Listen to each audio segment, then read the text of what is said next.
It is very seldom that mere ordinary people like John and myself secure ancestral halls for the summer. A colonial mansion, a hereditary estate, I would say a haunted house, and reach the height of romantic felicity, but that would be asking too much of fate. Still, I will proudly declare that there is something queer about it. Else, why should it be let so cheaply? And why have stood so long untenanted? John laughs at me, of course, but one expects that in marriage. John is practical in the extreme. He has no patience with faith, an intense horror of superstition, and he scoffs openly at any talk of things not to be felt and seen and put down in figures.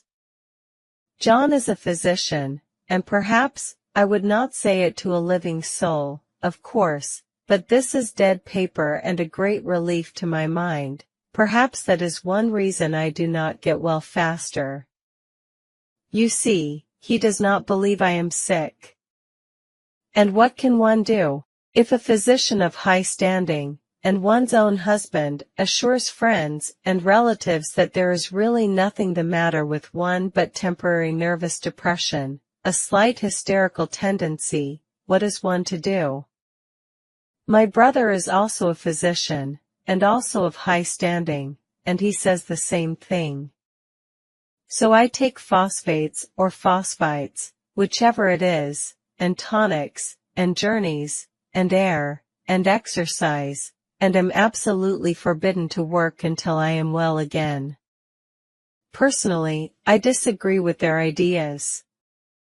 Personally, I believe that congenial work, with excitement and change, would do me good. But what is one to do?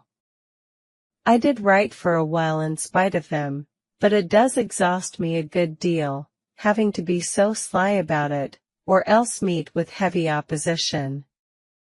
I sometimes fancy that in my condition if I had less opposition and more society and stimulus, but John says the very worst thing I can do is to think about my condition, and I confess it always makes me feel bad.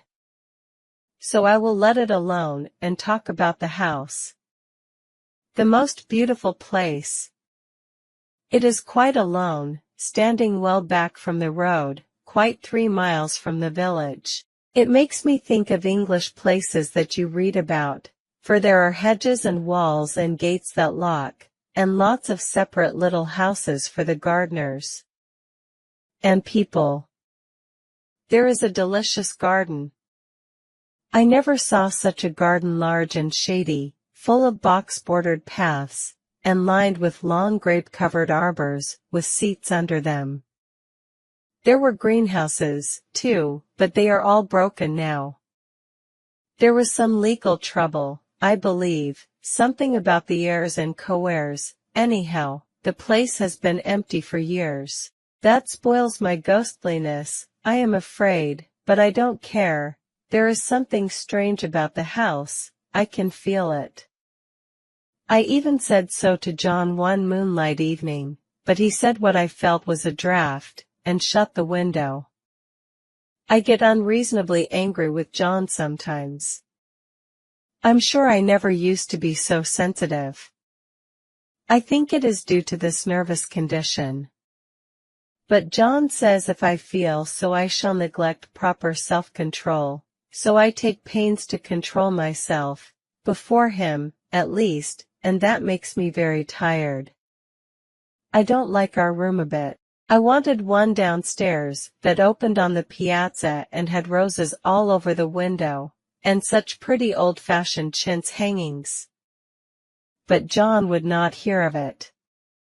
He said there was only one window, and not room for 2 beds. And no near room for him if he took another.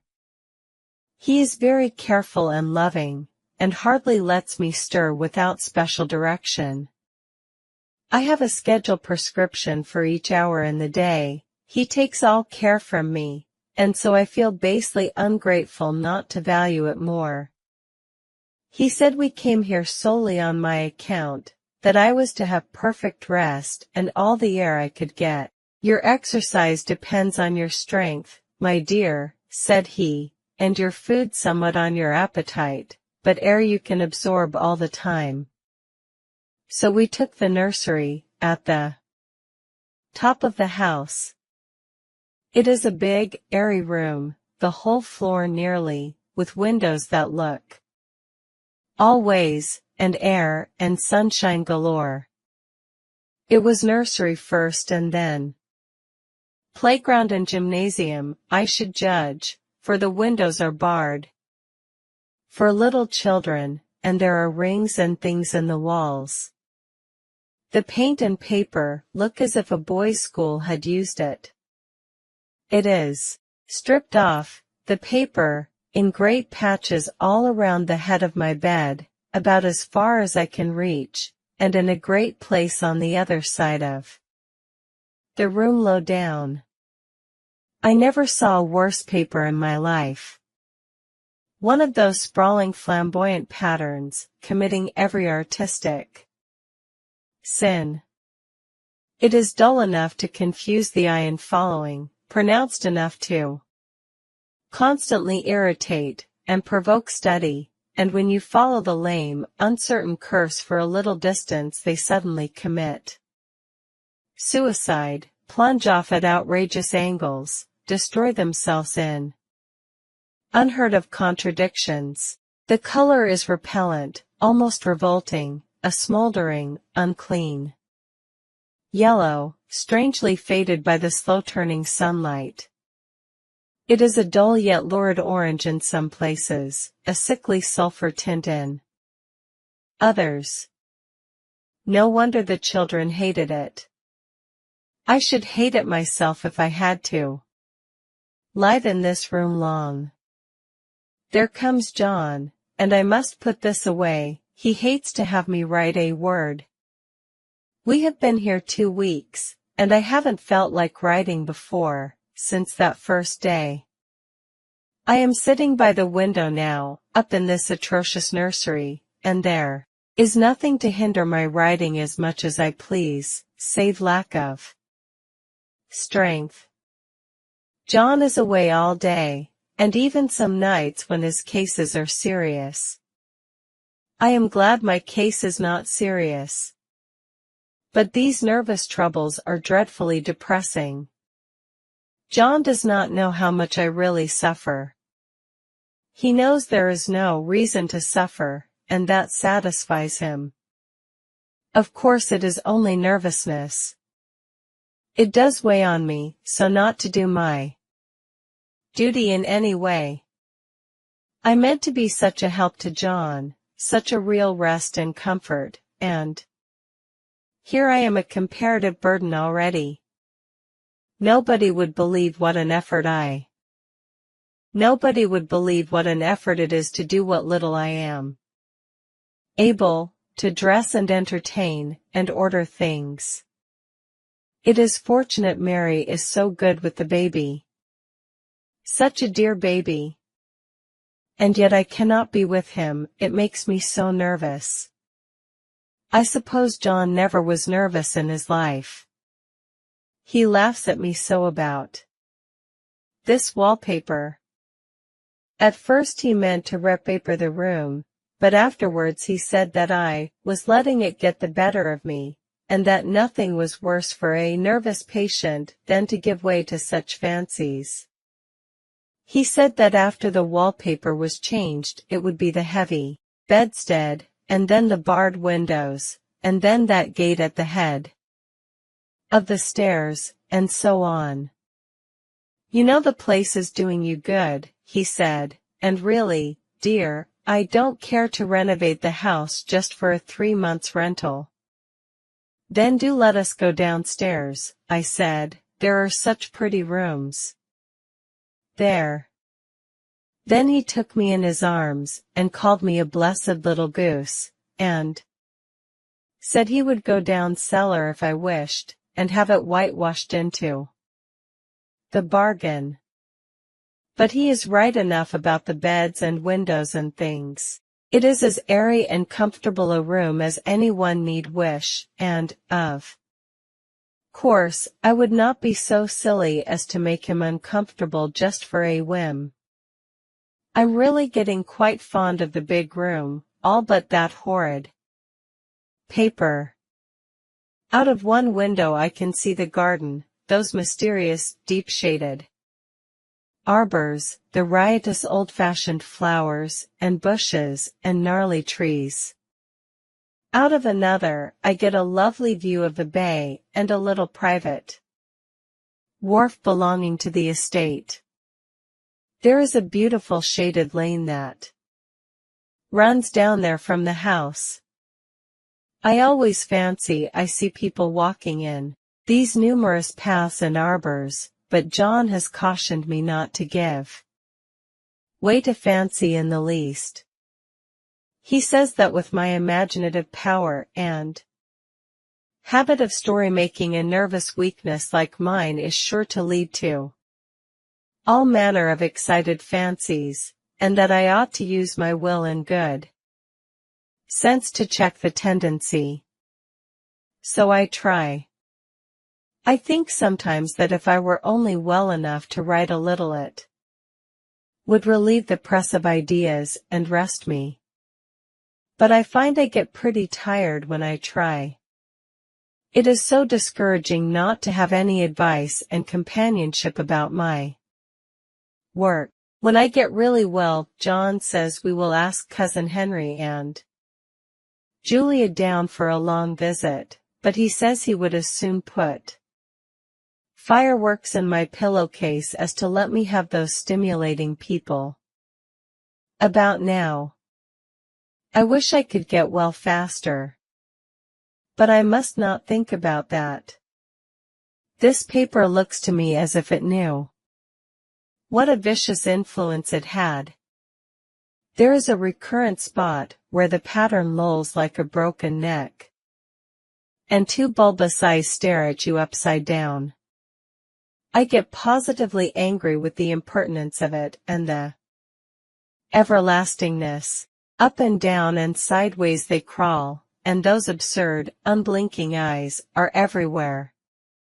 There is one place where two breadths didn't match, and the eyes go all up and down the line, one a little higher than the other. I never saw so much expression in an inanimate thing before, and we all know how much expression they have. I used to lie awake as a child and get more entertainment and terror out of blank walls and plain furniture than most children could find in a toy store. I remember what a kindly wink the knobs of our big old bureau used to have, and there was one chair that always seemed like a strong friend.